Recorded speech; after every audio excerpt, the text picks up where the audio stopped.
हमारे चैनल पर आप सभी का एक बार पुनः फिर से स्वागत है।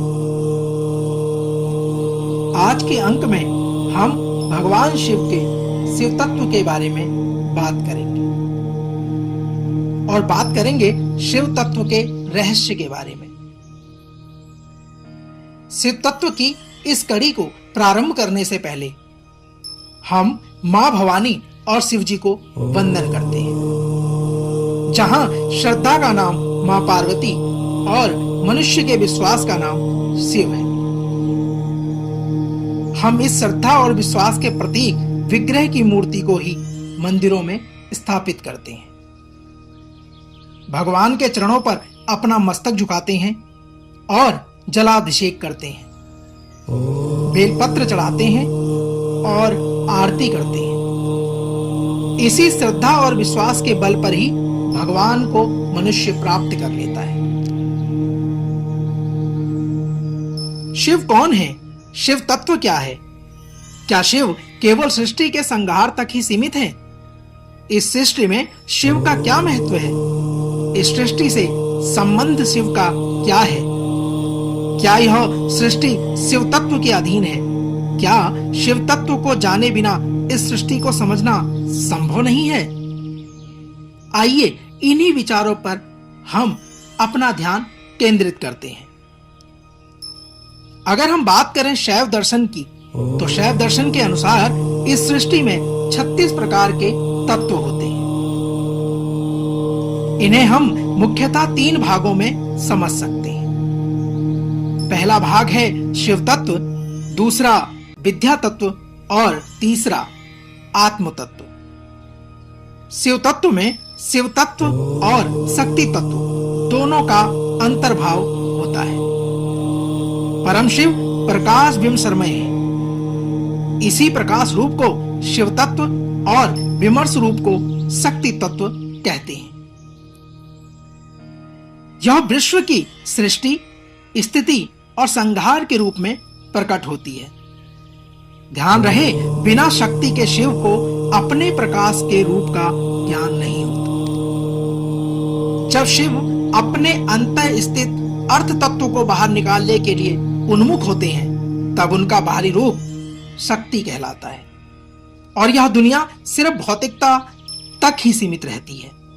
हमारे देखने, सुनने और स्पर्श करने की शक्तियां, यहां तक कि मन भी सिर्फ भौतिक चीजों का ही उद्बोध करता है, भौतिक चीजों को ही समझ सकता है।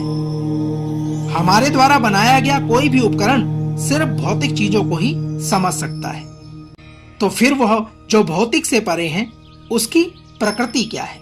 आइए जानते हैं क्या है शिव तत्व। अगर हम इस भौतिकता से थोड़ा सा आगे आएं, तो सब कुछ शून्य हो जाएगा। शून्य का अर्थ है पूरा खालीपन। कहने का अर्थ है कि एक ऐसी स्थिति जहां भौतिक कुछ भी नहीं, वहां आपकी ज्ञानेंद्रियां भी बेकाम हो जाती हैं।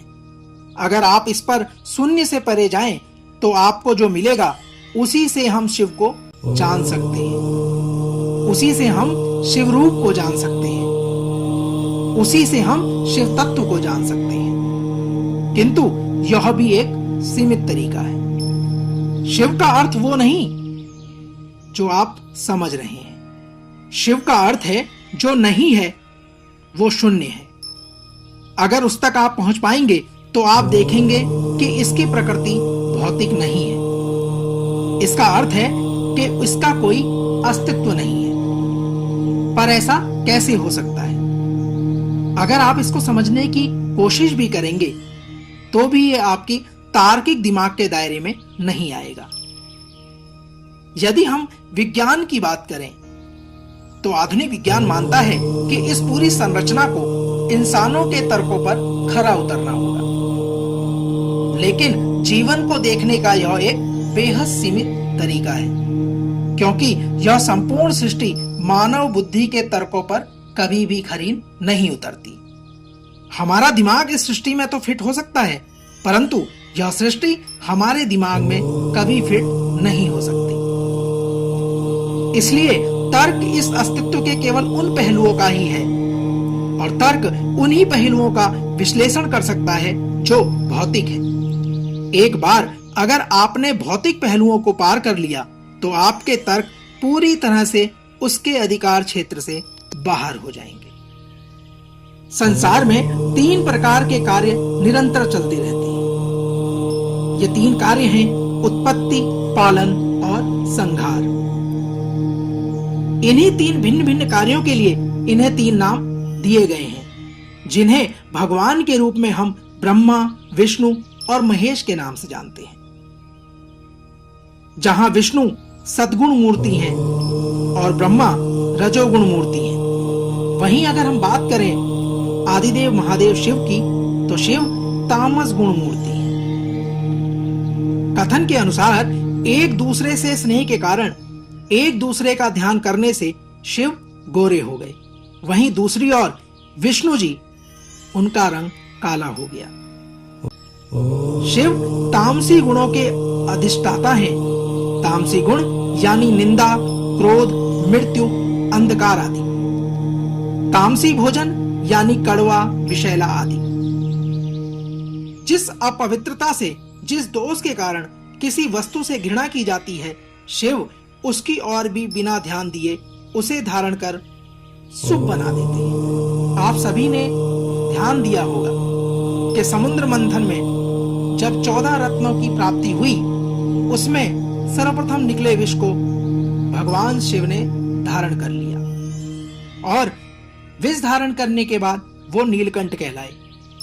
जहां एक तरफ मंथन से निकले अन्य रत्नों को उन्होंने देखा तक नहीं, वहीं दूसरी ओर जब संकट आया तो उन्होंने विष को अपने गले में धारण कर लिया। ध्यान रहे, जिससे जीव की मृत्यु होती है वे उसे भी जय कर लेते हैं, तभी तो उनका नाम मृत्युंजय है।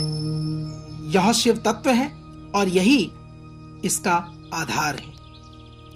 आइए जानते हैं शिव तत्व के बारे में निष्कर्ष।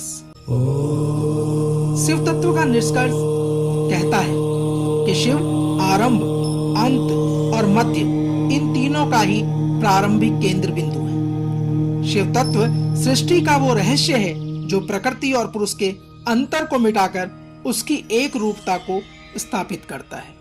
जहां शिव ही ब्रह्मा के रूप में सृष्टि का निर्माण एवं विष्णु के रूप में जीवन का संचार करते हैं, वहीं शंकर के रूप में इस सृष्टि का अंत भी करते हैं। शास्त्रों में ब्रह्मा, विष्णु और महेश का एक रूप में प्रकट होना ही शिव कहा गया है।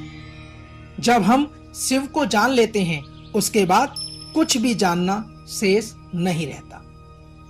यही शिव तत्व है। हम आशा करते हैं कि आज का यह अंक आपको अवश्य पसंद आया होगा। शिव तत्व नामक इस अंक में हमने आपको शिव तत्व रूपी ज्ञान से अवगत कराया।